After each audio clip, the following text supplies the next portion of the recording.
morning and welcome to the Retirement Recap for Friday, our Fiduciary Friday version, June 19th. With me today is Mark Salamone, and I'm going to talk about the markets today. Rob Milas is off today, and Rob is introducing a new term, which I think is great when he gave me this information. So I think we're all familiar with the term the bear and the bull market.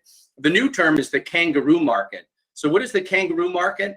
Well, that's really the kind of market that we're in now, where you have weak information from companies. The economic data isn't great, unemployment, companies not really operating to the ability that they were before COVID-19, backed by a huge amount of government stimulus. So what that means is we're going to bounce around now and probably for a long time. Specifically, let me share some information with you. So 3 weeks ago, we were talking about how the market was doing a lot better than anyone had expected.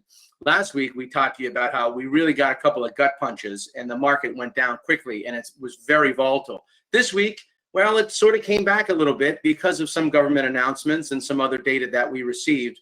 And what this all means is, in real terms, is you probably see your 401k balances jumping all over the place. Again, a few statistics. What we normally see in these markets is large companies doing okay, or at least leading the charge. That's actually not what's happening. The small companies that are publicly traded, that you might not even recognize their names, are really doing well and outperformed last week and this week those large companies. But don't get ahead of yourself. From the February highs, those small companies are still off by 19%, where the large companies are off by about 6 or 7%. So what does this mean? Number one, you need to be well allocated. Number two, you need to know what you have. Do you own large companies? Do you own small companies? You just need to talk to someone, whether that's Alpha or someone else, to get that information. And number three, keep in mind that it's not a bear or a bull. It's more like a kangaroo, and it's going to be around for quite some time. So Mark, I'm going to turn it over to you. You have some great information about ESG investing and Department of Labor commentary about that.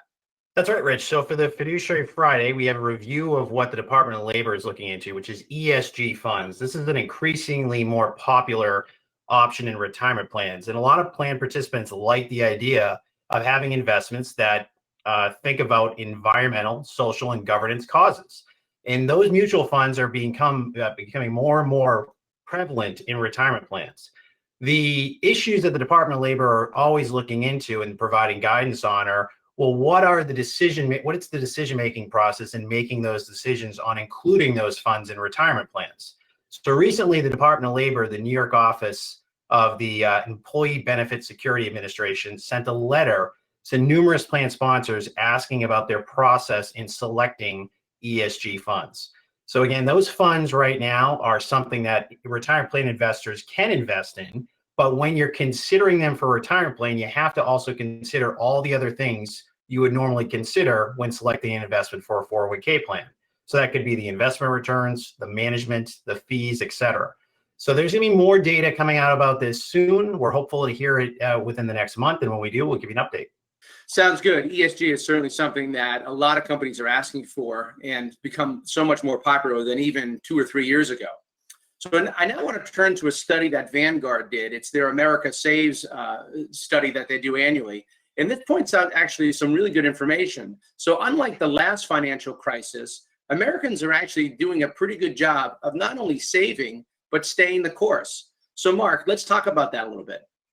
Yeah, it's been amazing. It seems like 2008, everyone's a little more resilient to the negative news. And we've had some news even just since last week. Last week, the market was down, I believe, 1,800 points almost one day and then up 700 the next. So it's obviously been a roller coaster, but from the conversations we've had with a lot of participants, people are staying the course if they can afford to, if they have that timeline and horizon that fits them. And it's been a great conversation. And as you can see from the data here, we've had that, not only our experience, but that's the experience across the country, it seems. That's right. I mean, this is a huge study, 1,800 different retirement plans, 5 million people. And what it's showing is not only are people keeping their saving rate steady, which is not what happened in 2008, a lot of people aren't going into cash or other conservative investments. So that's also good because in 2008, as you know, Mark, people really, they hit the brakes quickly and made some decisions that were irreversible. That's right, and it's paid off for everyone this year. Because if you can believe it, when back in March, when the S&P 500 was down over 30%. We're now at the beginning of this week at around 0% for the year, a little even positive over the last couple of days. So for those that have stayed the course and stayed in the investments throughout the year, they've seen a rebound. And in fact, the funds that did the worst in the first quarter, as Rob has mentioned in a couple of our retirement recaps, they've actually improved the most in the second quarter so far. So obviously, we don't know what the future holds, but so far the people that have stayed where they are, if they can afford to do it, they've rebounded nicely.